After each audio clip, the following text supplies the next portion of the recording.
ఉద్యమించినటువంటి జాతికి ఎటువంటి సహకారం అందించకుండా అప్పుడున్న ప్రభుత్వం ఇబ్బందులు అంటే చేస్తుంటే రాష్ట్ర వ్యాప్తంగా దీన్ని బలోపేతం చేయాలని చెప్పి మొత్తం ఉమ్మడి 10 జిల్లాల్లో సదస్సులు పెట్టి పెద్ద ఎత్తున కదిలిస్తేనే గొర్రెల కాపర్ల కోసం ఏదైతే గొర్రెల యూనిట్ల పథకం తీసుకురావడం జరిగిందని మీకు మనవి చేస్తా ఉన్నా.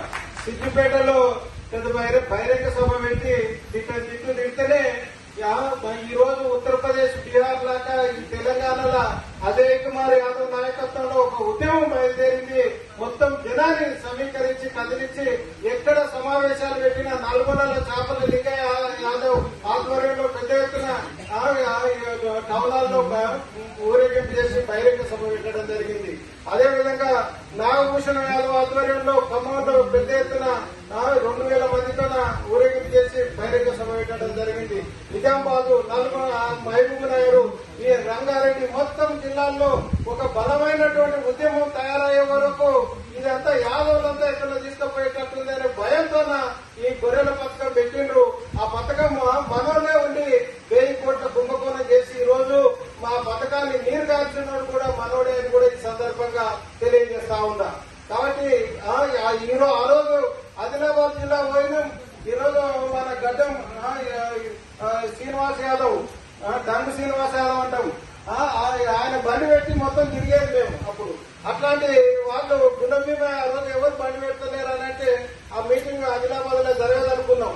కానీ మేము పోయేవరకే గుండె బస్సులో పోయి ఆదిలాబాద్ లో ఉన్నాడు. అంటే ఎంత పట్టుదల ఉంది అంటే వెనుక ఉన్నటువంటి టీము ఖచ్చితంగా ఈ కార్యక్రమాన్ని ఉమ్మడి 10 జిల్లాల్లో సక్సెస్ చేయాలనే ఉద్దేశంతో చేసినాం. ఒక గుర్తింపు తీసుకురాగలిగిన ఈ జాతికి, జాతి ద్వారా లబ్ధి పొందినటువంటి ఎవరు కూడా మన జాతికి మేలు చేయడం లేదు. ఈ రోజు మంత్రి కావాలని దండాడుతున్నాం.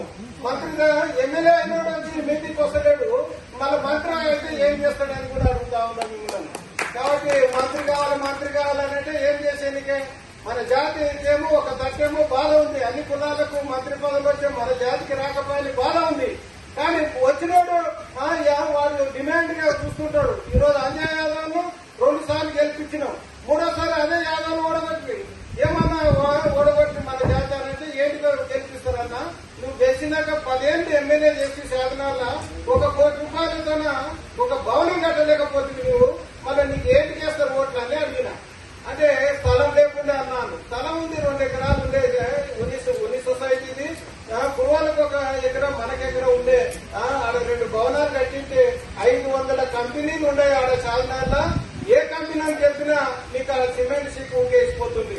అటువంటిది ఏం చేయకుండా వచ్చి ఉన్నన్ని రోజుల్లో కొనుక్కుంటా అనుభవించి పదవులు ఇప్పుడు జనం మళ్ళా మాకు ఓట్లు వేయలేదంటే జనం మన యాదవ జాతి చూస్తుంటది. ఎట్లా వాత పెట్టాలని కూడా వాళ్ళకు బాగా తెలుసు జాతికి. కాబట్టి పని చేసేటువంటి గుర్తింపు ఉంటుందని కూడా స్పష్టంగా తెలియజేస్తూ ఇప్పుడు కూడా మీ అందరినీ కోరుతా ఉన్నా, పదవుల్లో ఉన్నోడు పదవుల్లో లేనివాడు కూడా ఖచ్చితంగా సంఘాన్ని గౌరవించకపోతే అదే గతి పడుతుందని కూడా ఈ సందర్భంగా తెలియజేస్తూ మన ఈ రోజు ఈ సంఘం వేదిక మీద ఒకటే మన మహిళా అధ్యక్షురాలు ఉండరు మంజులవాణి మేడం గారు, రిటైర్డ్ అయిన హెడ్ మాస్టర్ గా మళ్ళీ ఇప్పుడే సిద్దిరామేష్ గారు చెప్పారు. మన అధ్యక్షుడు 20 ఏళ్ళు ఆమె కార్ల మొత్తము గుండపూర్మ నవనిర్మాణ సమితి పేరు మీద ఉత్తర తెలంగాణలో బలంగా తిరిగి జాతిని చైతన్యం చేసిన మన మేడం గారిని మాట్లాడాలని కోరుతా ఉన్నారు.